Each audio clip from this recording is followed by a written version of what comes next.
Let's begin by telling you that elders from Rivers State have declared support for Governor Siminalayi Fubara in his political supremacy battle with his predecessor, now the Minister of the Federal Capital Territory, Nyesom Wike. The elders urged Fubara to stand firm against Wike and deliver dividends of democracy to the people of Rivers State. The elders will include members of the Rivers State Elders Council, the convener of the Coalition of Rivers State Leaders of Thought, Sonny Chukwumele, and also the former national chairman of the People's Democratic Party, Prince Uche Secondus, said they would not allow the state to be plunged into avoidable crisis.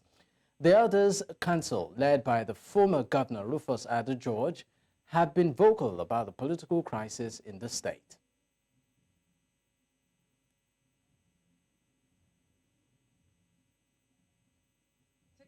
Is that why we profess the rule of law and then we act otherwise, I think it will be worrisome. So we should always uphold the rule of law, which is the provision of the Constitution and decisions of court. It doesn't matter who is involved. If you acted in a way that was probably injurious to you, I think you should hold yourself to some blame. Really, I do not imagine the justification for that kind of defection at the time. As a matter of fact, they were members of all the same political party, of the political party in the House, one and just one political party, not even a case of being majority as if there was another. So I just didn't imagine why that decision to move from the political party that sponsored them to that office and into that House and then to another political party. So that's my view, and it's been my take on this matter since last year until now. It has not changed.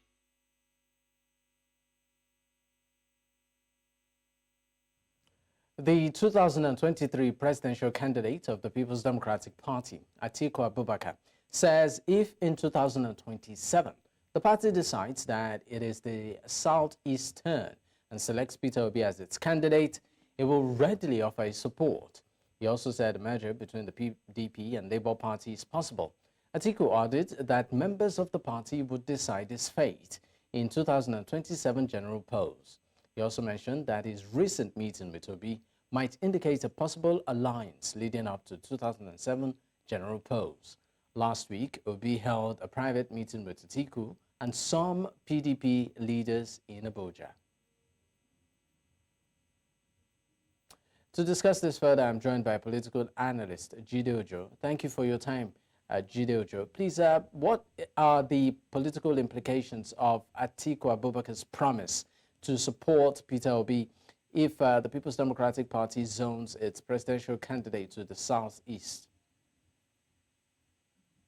Well, thank you very much, my dear brother. You see, that is the way to go. If truly, if they want to wrestle power from All Progressive Congress, because failure to do that means that they will just have another divided house in 2027 and their votes will split. And it's heartwarming that this statement is coming from Alhaji Atiku Abubakar, whom I regard as more or less, quote and unquote, the stumbling block to actualizing a shift of power to the opposition. Recall that Atiku got the ticket in 2019 and ran on joint ticket with Peter Obi. And in 2023, he also got the ticket of PDP and ran with Ifeanyi Okowa, former governor of Delta State. And there is rumor that he also wants to run in 2027. Unless he buries his ambition to run in 2027, Peter Obi will not stand a chance if the contest is thrown open in 2026. Because Atiku Abubakar has built more network, as is a bigger political heavyweight, but the issue is age will not be on his side. Already people are asking of Tinubu being missing in action, missing without surreptitiously perhaps going for medical attention. Nobody wants another octogenarian or septuagenarian as president. So he has run 6 times. I think if he made a solemn promise that he is going to support a younger aspirant and throw his network behind that person, they might be able to achieve a power shift to PDP 2027. I mean, just to pick up from there, how might this announcement impact the internal dynamics and also power struggles between or within both parties, talking about the People's Democratic Party and the Labour Party? Well, as it is, Labour Party is in its own throes of leadership crisis as we speak. There is the labor union, particularly the NLC, has said that the Julius Abure is not properly elected at the last convention, and that they do not recognize his emergence. And I think they also claim that INEC did not supervise that convention where he met. But I saw him at INEC events this last Monday, which means he must have been invited by INEC to that event. The issue is that Labour Party is in disarray, and you could see that Joe Ajero has said that Peter Obi is free to leave, which means that the best shot for Peter Obi is if he could go back to PDP. In terms of alliance, yes, alliance may work, but alliance is not as strong as a merger. I think what will work best for the parties is a merger of like minds, the kind of which we saw in 2013 among legacy parties of Alliance for Democracy, All Nigeria People's Party, part of APGA, and part of PDP. All right. That's the kind of thing that can give a formidable opposition to the Tinubu administration come 2027.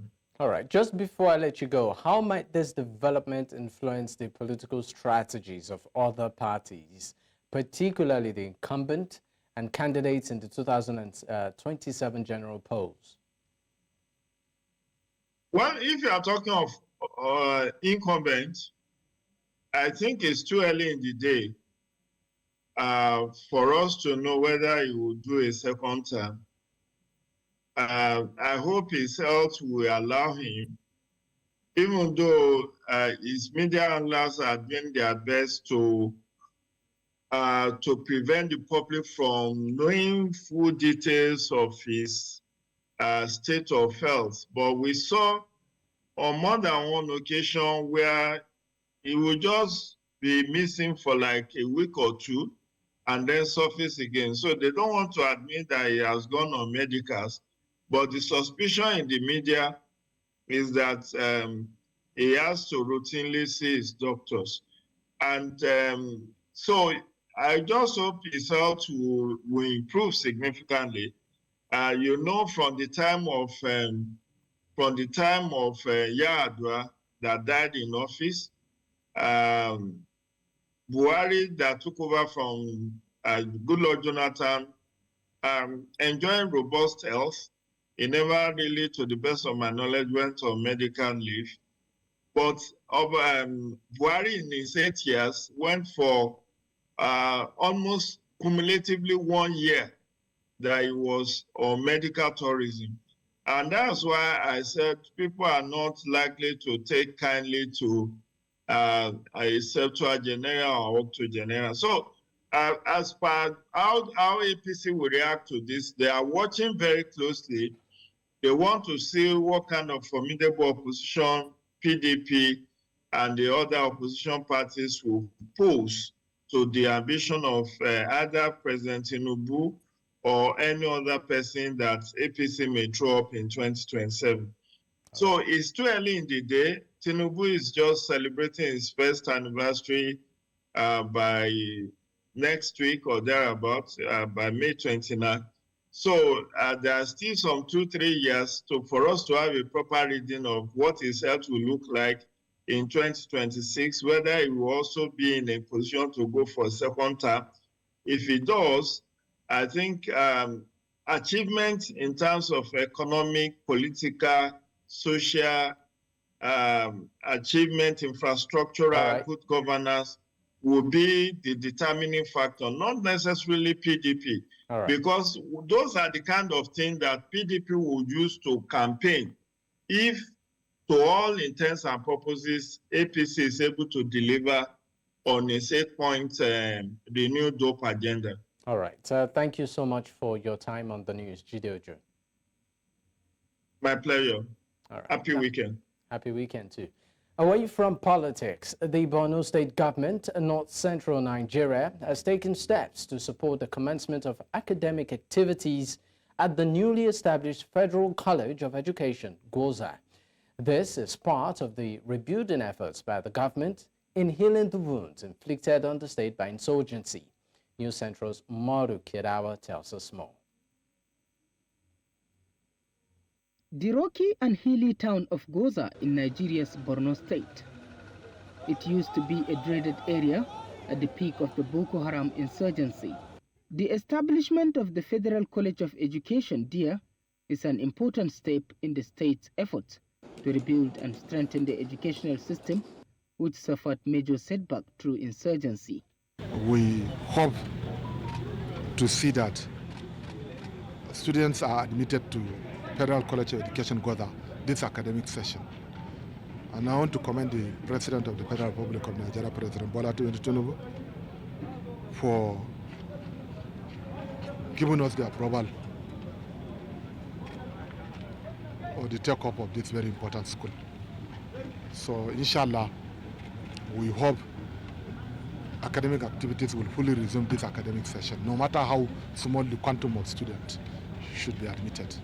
The college is expected to play an important role in training and equipping the next generation of lecturers who will be instrumental in the recovery and development of the region.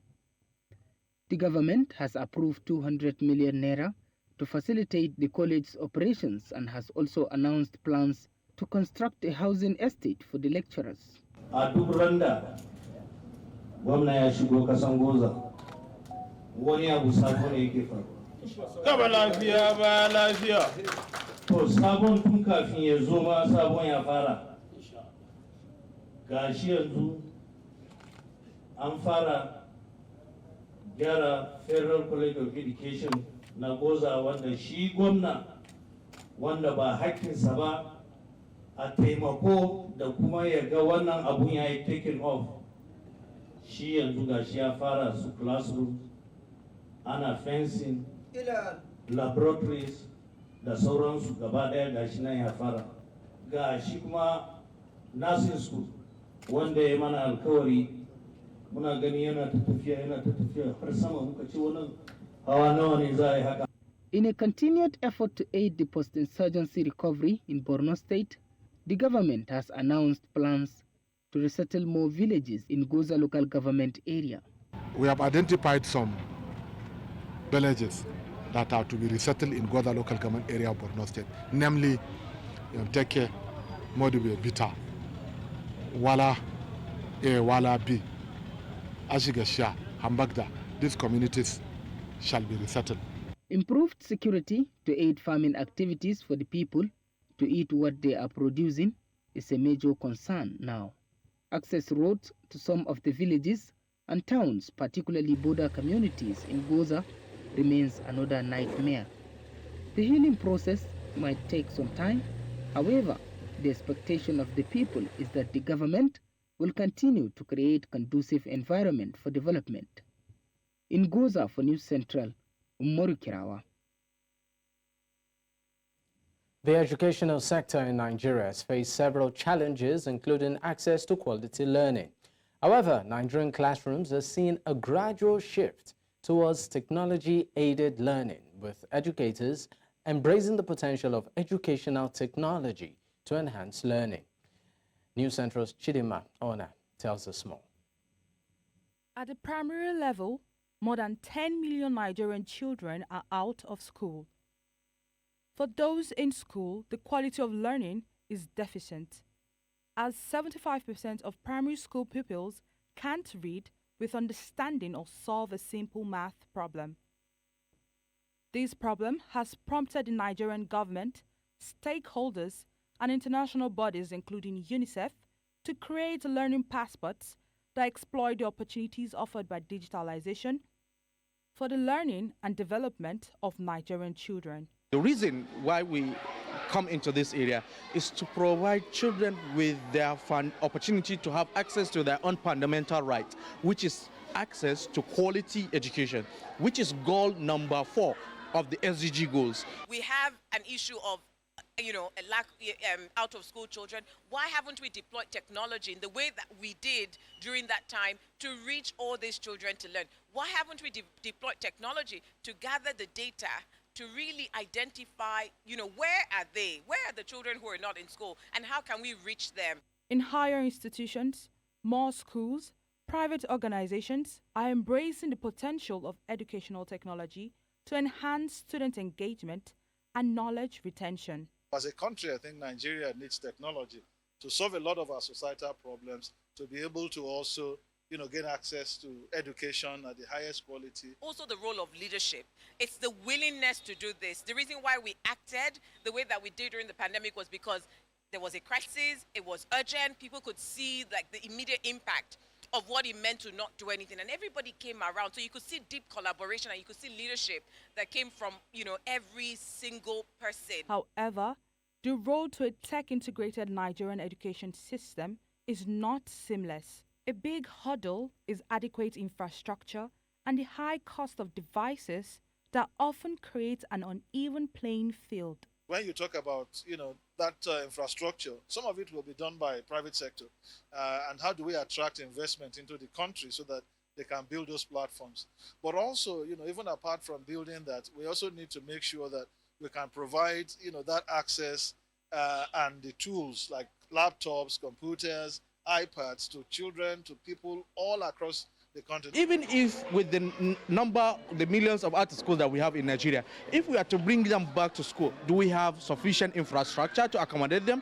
That's a question we need to answer. Do we have sufficient teachers to take care of them? Because today the pupil-teacher ratio, when you look at the annual school census statistics in Nigeria, it's around 120 pupils to a teacher.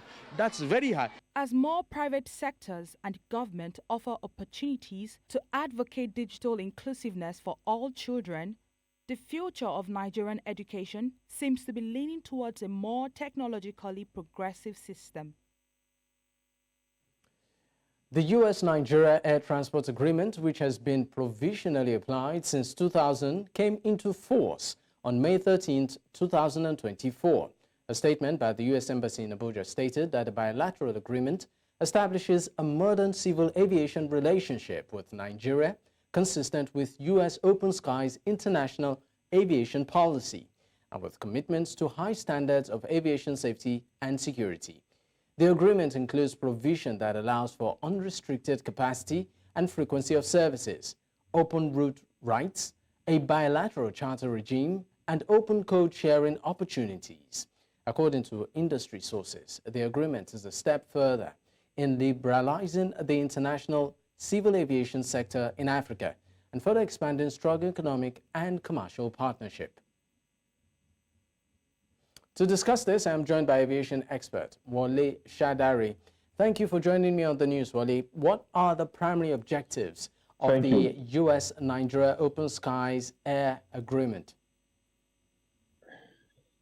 Thank you very much. The U.S.-Nigeria Open Skies Agreement actually was signed in 2000 when the former president of the United States of Nigeria came to Nigeria United States came to Nigeria, it was a very historic visit in the sense that before now, what we used to have was bilateral air services agreement, BASA. This is a higher form of BASA in the aviation industry. What it means is that each country that Nigeria has, the United States has open skies with, can, as much as it wants, deploy so many aircraft to its territory. What it means is that if the United States of America has the right to deploy maybe 2, 3, as many airlines as possible to the Nigerian route. The same thing with Nigeria. I remember when this agreement was signed, people felt that it was a one-sided agreement, that the U.S. aviation industry was more developed than what we have in Nigeria. And they suggested that Nigeria shouldn't have signed the agreement with the United States because the U.S. aviation industry was more developed than Nigeria's. So what the U.S. did is to give us a head start and say, okay, you can start. I think they gave us 10 or 15 years a head start that we can start so that we can, as much as possible, also develop our own aviation industry. But we all know that there's no way Nigerian aviation industry can be compared with that of the United States. So in principle, what it means is that it's going to help both nations to develop the aviation industry, and it's also going to create a lot of job opportunities, because when you have more airlines, more job opportunities are going to be created. More liberalization of air transport can be done.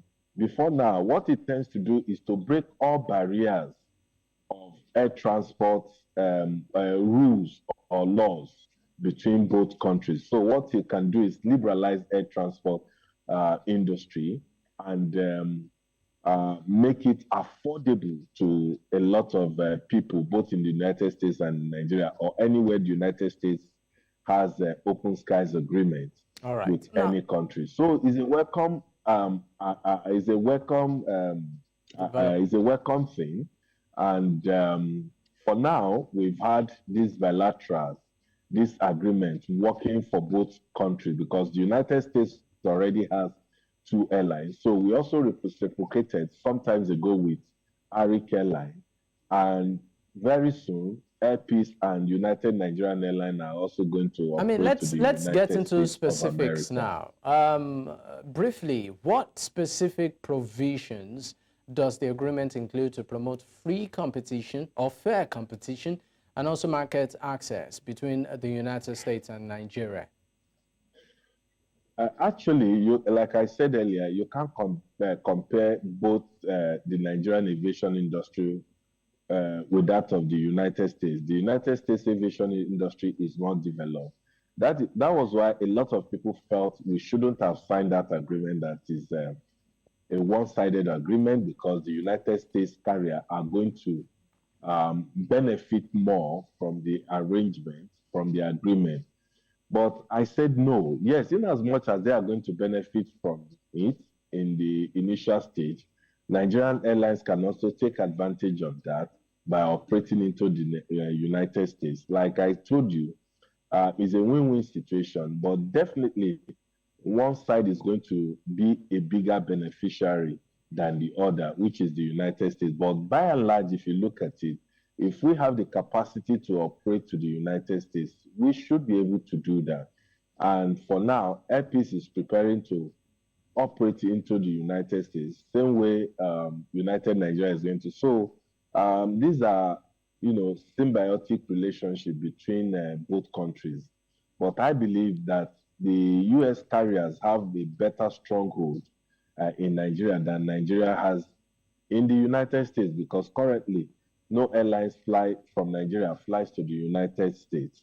But I think we can begin to build capacity, we can begin to build structure to make sure that we tap into this good opportunity. All right. Thank you so much for joining me on the news, Wale Shadari. Thank you once again. Now, Nigeria's federal government says it has designated the mining and jewelry sector as a key economic driver and aims to harness the potentials in the sector to boost the nation's economy. This was during an event in Abuja showcasing a vast array of gemstones, the work of newly trained dwellers trained by the Ministry of Solid Mineral Development. News Central's Joshua Marai has details. In an effort to tap into Nigeria's abundant mineral resources and promote economic diversification, the Ministry of Solid Minerals Development, with support from the World Bank, has launched an initiative to empower a new generation of jewelers. The ministry, during the National Gemstone and Jewelry Show, showcased the work of newly trained jewelers, featuring a stunning array of gemstone and jewelry pieces, highlighting the intersection of these two vibrant industries. Stakeholders during the event called for policies aimed at harnessing the entire potential of the jewelry sector. I think I feel well privileged to see quite a number of jewelers who are here. We hope at the end of the day and believe that we are going to upgrade the system to a better downstream engagement. To our esteemed fathers and leaders in their various endeavors, education is no longer enough. We must develop policies that are skill-centered and sustainable to retain our position as the giant of Africa.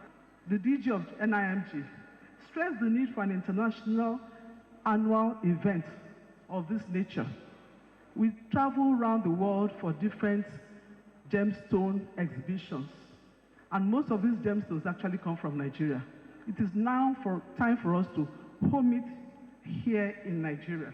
Nigeria's Minister for Solid Minerals announced that government has designated the mining and jewelry sector as a key economic driver, aiming to harness the nation's mineral resources and boost economic growth. Most people would not know or believe that this particular industry can flourish to that extent. And in fact, there's room for expansion to make more money.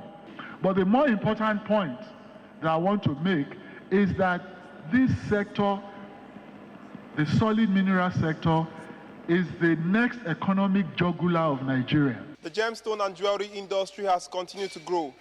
Industry insiders here say it has the potential to become a significant contributor to Nigeria's economy.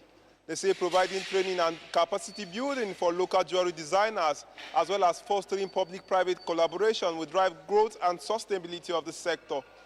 In Abuja for News Central, I am Joshua Imarai. Farming is an age-long profession which is predominantly practiced by persons in the rural areas, including those in southeast region of Nigeria. Several communities in Abia State are involved in farming activities with their people seriously engaged during farming season, but lack the basic amenities that aid farming. In this special report, News Central's Chinwe Ugale visited Oboya Obi Ibere community, known for its farming activities in the Ukwano local government area of the state. Her report. For farming to be efficiently done, there must be basic facilities ranging from tractors, trucks, good roads, and other incentives that make farming seamless. Oboya Obibere Autonomous Community in Ikwana local government area of Abia State is arguably the most endowed with vast and arable lands, part of which are used in cultivation of food and cash crops. From melon to cassava, this community has it all when it comes to food crops and also large deposits of firewood in all their lands. Piles of firewood adorn their road paths and farmlands, waiting for buyers to bring their vehicles to move them. This setback is also the reason the farmers do not attract the patronage they deserve and possibly sell their produce at cheaper costs. We produce largely the garri you see in the whole Abia State. It comes out of this community, you see. But the problem we are facing, maybe I'm not going into that. The problem is the road you've just plied. From the location of the farms to their popular Ndoro market, which functions every 4 days, the roads are nearly inaccessible and made only tricycles and motorcycles the only source of transportation connecting the farmers and the market in a throat-cutting cost. The government can render assistance to the farmers by constructing their major access road to reduce the high cost of transportation, and by extension prices of food items and cash crops. We try to talk about this fuel issue and the prices, try to make things to be reduced. So the problem is that nobody is helping us. It takes us our life to transport our products. Although people still travel from Umuahia, the state capital, and neighboring Akwa Ibom community to buy food items, it is no longer because of its affordability as was the case in the past, but for the freshness of the goods. Not even the gari and plantain, which are produced in large quantities here, cost less. When they produce it, they went it to market, it's very cost. Now a cup of gari now, they are selling 2 cup or 3 cup, 500 naira. I was at the Ministry of Agriculture in Abia State to see the Commissioner, Professor Monica Ironkwe, to know what plans government has for such a community to boost food production, but was told by the staff that she was out for a meeting, and 13 hours later, the Commissioner responded my message informing me she was out of town. The proposal or decision for a partnership with an Israeli firm by the Abia State government will only make sense when such a community is considered and explored for its agrarian endowments and exploits. In Umuahia for News Central, Chinwe Ugeli.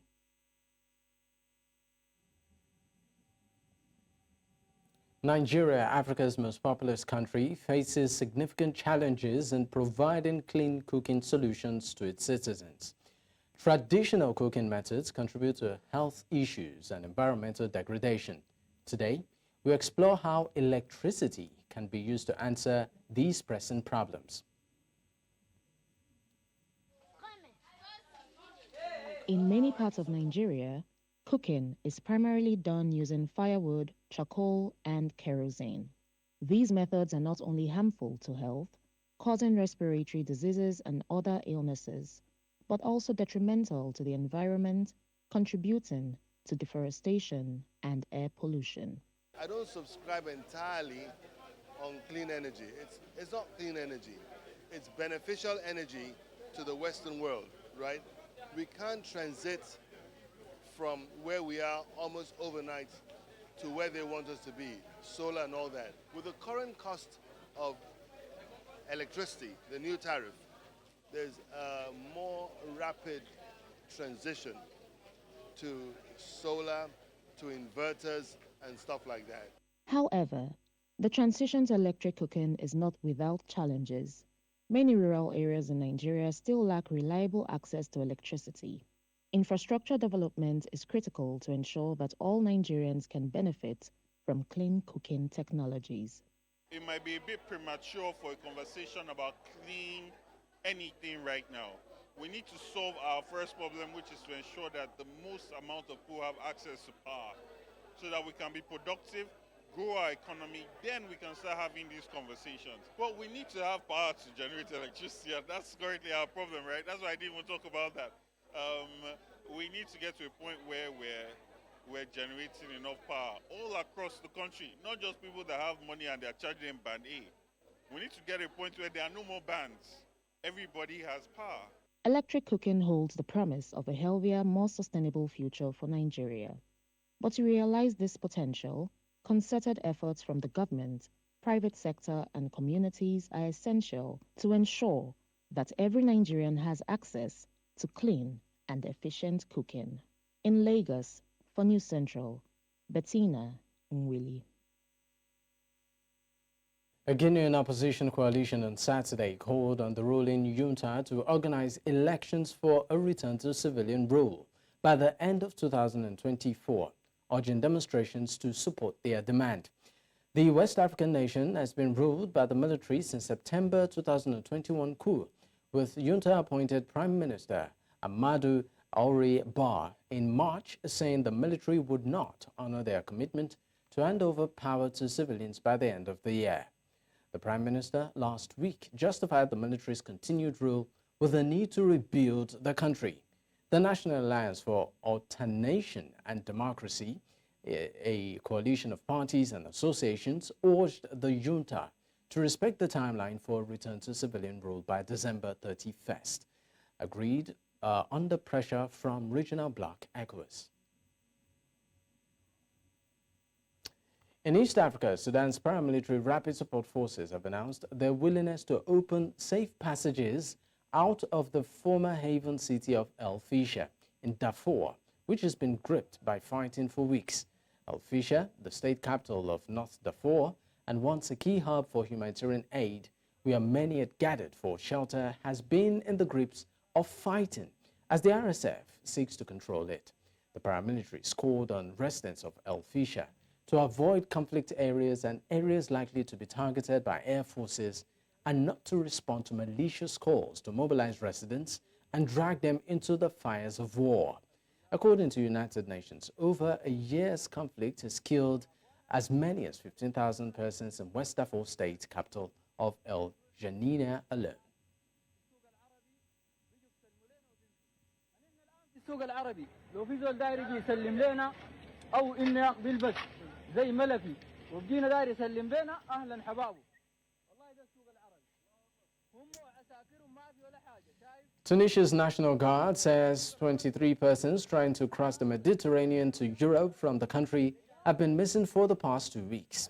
The National Guard, which oversees the North African country's Coast Guard, said searches were still underway after the group departed in early May. It was also said that relatives of those missing only contacted the authorities 10 days after their departure from Nabil, adding it had arrested 5 persons allegedly involved in organizing the crossing. Tunisia is a key departure point for irregular migrants who risk perilous sea journeys hoping to reach Europe. According to Tunisian Forum for Social and Economic Rights, more than 1,300 persons died or disappeared last year in shipwrecks. In Southern Africa, with less than 2 weeks before South Africa's national elections, Julius Malema, the head of the Economic Freedom Fighters, has held a rally for his supporters in a township outside the farming town of Stellenbosch in the Western Cape province. The political candidate also allowed that South Africans overseas will cast their votes today, but warned that the wealthy Oppenheimer family is funding political parties to hijack South Africa's political system.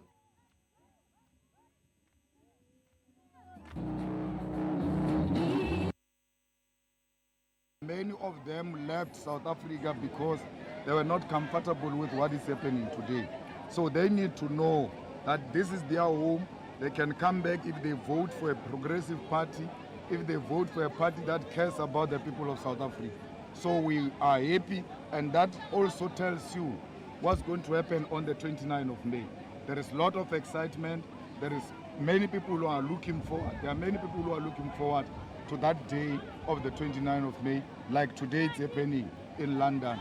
The people of South Africa must know. In the same vein, former South African President Jacob Zuma attended a rally for his new MK party in Soweto. Zuma, who is currently appealing charges of corruption, spoke in front of thousands of supporters. Despite a litany of legal woes, the 82-year-old still enjoys a fervent political support. Namhlanje-ke sihlanganele ukuzotshenizwe ukuthi sizoliphatha kanjani. Nathi sonke malungu sazi ukuthi iMK izoliphatha kanjani lelizwe. Noma ngabe use-Western Cape, noma ngabe use-Limpopo, noma ngabe umaphi, sizobuswa umthetho owodwa sonke. Uyabona masifika ekugcineni ihlandla lokuqala, wonke umuntu omnyama uyebesazi ukuthi ukuhamba kanjani. Mase sifika lapha akekho yohlupheka, akekho ngeke aqashwe. Lokhu sikwenzela thina sonke. Awafuneki amasela kumkhonto wesizwe owakhelwe ukulungisa izwe.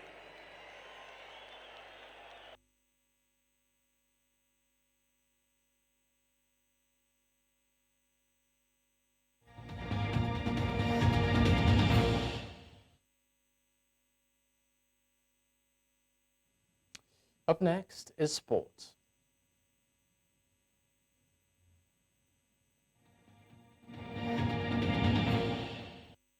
word of sport.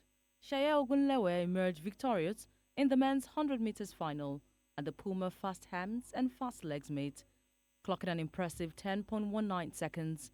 Ogunlewe's win came after he equaled his second best time at 10.16 seconds in the heats, showcasing his exceptional form. In a closely contested race, Ogunlewe edged out Robin Ganter, who finished second with a time of 10.20 seconds.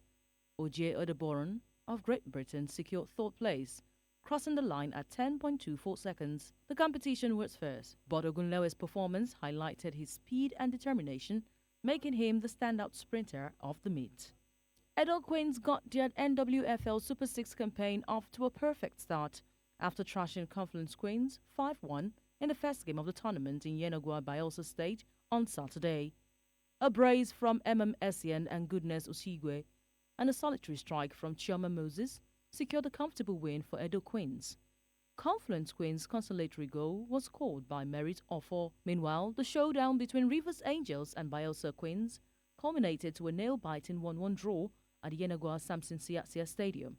Rita Peter with an 82nd minute strike and Feintola Mabokonje scoring at the 55th minute clinched the goals in this fiercely contested match. Jubilation erupted instantly following the final whistle as Honorable Commissioner for Sport Barrister Chris Green promptly announced a reward of 2 million naira for the team's commendable performance in securing the draw against Bayelsa Queens. Brighton head coach Roberto De Zerbi is set to leave the club after Sunday's season-ending clash with Manchester United. The Italian joined Brighton and Hove Albion in September 2022 after Graham Potter left for Chelsea and enjoyed immediate success, taking the club to their highest ever top-flight finish of 6th position. The 6th-place finish secured a campaign in the 2023-2024 Europa League season and saw De Zerbi linked with a number of high-profile jobs. Brighton and De Zerbi made the last 16 of the Europa League, and now they sit 10th in the Premier League table with a game to go. Bayer Leverkusen completed their unbeaten Bundesliga campaign by beating Augsburg 2-1 on Saturday.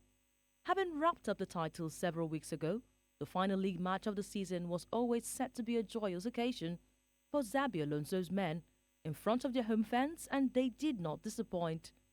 The hosts took the lead through Victor Boniface inside 12 minutes and then doubled the advantage 15 minutes later thanks to Robert Andrich. Leverkusen had never won a league title in their 120-year history prior to this season, but they romped away with the Bundesliga title this time around, finishing with 90 points from 34 games with 28 wins and 6 draws. Finally, in the world of sport, Tyson Fury and Alexander Usyk hit the scales ahead of their historic clash, billed as the first of a generation, the first undisputed heavyweight bout in 25 years. Fury weighed in at 118.8 kilos, that's 262 pounds, more than 6.8 kg, 15 pounds lighter than his last outing, while Usyk was 105.9 kg, 233.5 pounds, significantly heavier than his customary 100.2 kg, that's 221 pounds. The two undefeated fighters had previously been respectful in their comments, but tempers flared on Friday as Britain's Fury shoved Usyk and swore angrily at the Ukrainian.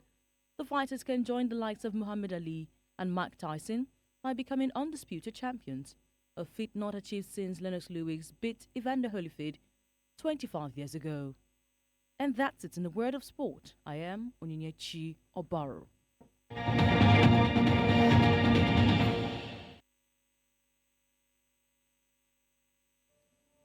And that's a wrap on the news at this time. But before we go, another look at our top stories. We told you that elders from Rivers State have declared support for Governor Nyesom Fubara amidst political crisis. Guinean opposition has called on ruling junta to organize elections for a return to civilian rule. We also told you that 23 migrants have been missing for 2 weeks off Tunisian coast. Don't forget to send in your eyewitness report to the WhatsApp number on the screen. You can also follow us on social media. We are at News Central TV. You can watch us live across these platforms: DSTV channel 422 Star Times, channel 274, Abo TV, and YouTube. Many thanks for watching. I am Dakpo at Digboy. Good night.